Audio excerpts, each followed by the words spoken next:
Zee 24 तास एक पाऊल पुढे। तर रेशनिंग मधला काळा बाजार रोखण्यासाठी नाशिकमध्ये जीपीएस यंत्रणा सक्षमपणे राबवण्यात येत होती। त्याचा योग्य परिणामही जिल्ह्यात दिसत होता। काळा बाजार रोखणारी ही यंत्रणा सर्व जिल्ह्यांमध्ये राबवण्यासाठी मात्र टाळाटाळ करण्यात येते। नाशिकच्या ESDS या कंपनीने सामाजिक जबाबदारीचं भान राखत स्वस्त धान्य वितरणाचं सॉफ्टवेअर तयार केलंय। यामध्ये जिल्ह्यासाठी किती गहू, तांदूळ आणि केरोसिन आलं आणि किती लोकांना वाटलं याचा ताळेबंद तयार होतो।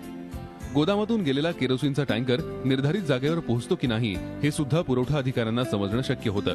गहू, तांदूळ, डाळी किंवा पामतेल किंवा केरोसिन याच्या तालुका स्तरावरचे वितरण आणि तालुका स्तरावरनं प्रत्येक परवानाधारकाचं जे वितरण आहे ते त्याच्या घर बसल्या त्याला नेटवरती पाहता यावं आणि कुठल्या परवानाधारकाला त्याचं महिन्याला त्याला किती नियतन मिळणार आहे हे घेण्यासाठी तालुका स्तरावरती किंवा FDO कार्यालयात जाण्याची वेळ येऊ नये हा त्यामागचा मुख्य उद्देश होता।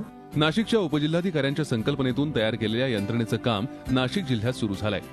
त्यामुळे आतापर्यंत 10,000हून जास्त बोगस रेशन कार्ड सापडली आहेत। तसंच काळ्या बाजारात जाणारं शेकडो लिटर केरोसिन वाचलंय।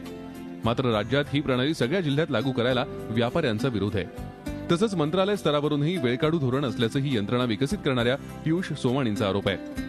इतर सगळ्या राज्यांनी त्याचा फायदा घेतला, पण आपल्या राज्याने त्यांना पत्र पाठवलं की आम्ही मॅन्युअलच करणार आहोत, तर आम्हाला या प्रोसेसमध्ये ऑटोमेशन नकोय। तर आपल्या मुंबईतनं तसं पत्र त्यांना दिल्लीला पाठवण्यात आलं। तर ते आपल्या राज्यातच ते EPDS असो किंवा direct transfer of kerosene subsidy असो हे सगळ्यात मागे पडलेलं आहे। काळा बाजार करणाऱ्या व्यापाऱ्यांचा दबाव झुगारून आणि राजकीय नेत्यांनी इच्छाशक्ती दाखवली तर सगळ्याच जिल्ह्यामधल्या धान्य पुरवठा सुरळीत आणि प्रामाणिक होणार आहे। झी 24 ताससाठी योगेश खरे, नाशिक।